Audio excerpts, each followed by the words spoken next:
जय जगन्नाथ नमस्कार प्रिय दर्शक बंधु मु ज्योतिषाचार्य प्रमोद कुमार पंडा आपण स्वागत करुच्ची आपण प्रिय चैनल एस्ट्रो कल्याण चैनल को प्रिय दर्शक बंधु जो व्यक्ति मान चैनल को देखुं सब्सक्राइब करना सब्सक्राइब करंतु लाइक करंतु एंड शेयर करंतु एबे आसंतु जानिमा मासिकिया राशिफल 1 मार्च 2024 ठारू 31 मार्च 2024 यानी सन 2024 मसीहार मार्च मासटी केमिति कटिबो तुला राशि व्यक्ति मानक पाए जो व्यक्ति राशि होची तुला राशि विशेषकर स्वास्थ्य प्रति ध्यान देवा बहुत आवश्यकता अछि।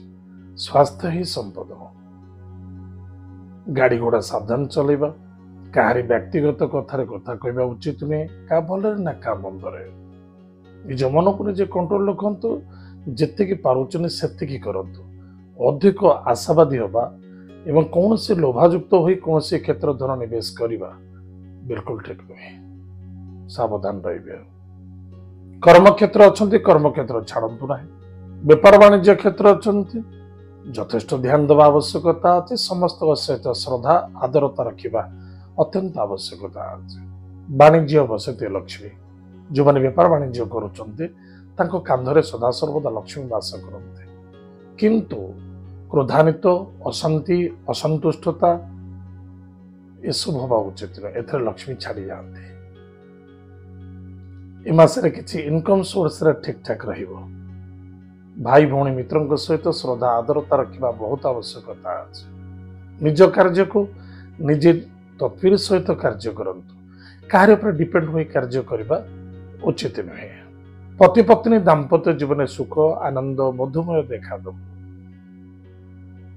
नूतन विवाह शुभ मांगल्य कार्य को नहीं जदि आगू बढ़ुंट निश्चित रूप से लाभ रही सफलता मिल कौन सी प्रॉपर्टी जमीन जायदाद क्षेत्र धन निवेश करुँच कौन सी रियल स्टेट आप कर्म करुँच अधिक अधिक लाभ रही निश्चित लाभ हो।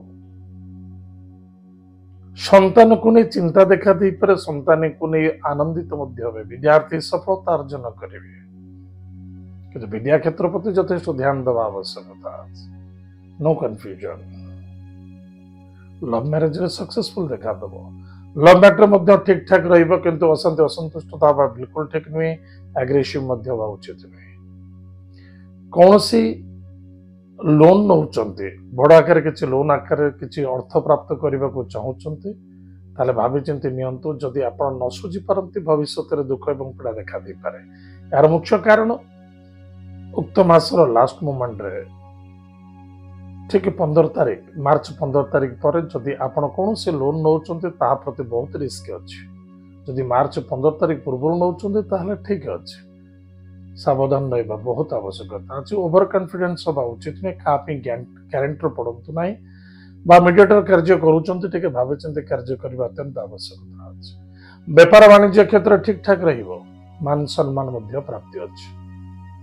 कार्य सफलता देखा जुआ सट्टा लटरी शेयर बजार म्यूचुअल फंड धन निवेश करुँचे भावी चिंती करने आवश्यकता अच्छे।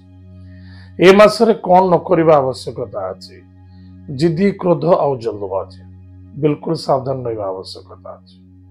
वाणी को नियंत्रण रखु स्वास्थ्य प्रति ध्यान दिंतु। ए मासटी उत्तम करने बा शुभ मंगलप्रद घटना घटापी कौन उपाय अच्छे।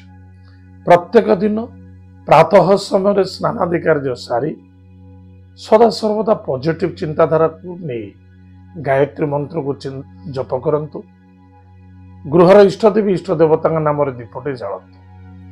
महामृत्युंजय मंत्र को जप करंतु। जदि पारुचंते शयन समय इष्टदेवी इष्ट देवता को स्मरण करी आसंता कालीर कामना को चिंतन करी शयन करंतु एवं प्रातः समय उठिला परे सूर्य नारायण को प्रणाम करंतु। आज दिवस रे कौन करी भगवान सूर्य देवता पाखरे कहतु निश्चित रूप से सफलता हम मंगलमय हम आनंद ही आनंद देखा दब। ताहले प्रिय दर्शक बंधु एत थिला मार्च मासरे तुला राशि व्यक्ति मानक केमिति मासटी कटिबो। आज तो समय जाइए आम कार्यक्रम को आम ये रखुचु पुणी देखा पागा। जय जगन्नाथ नमस्कार हरि ओम।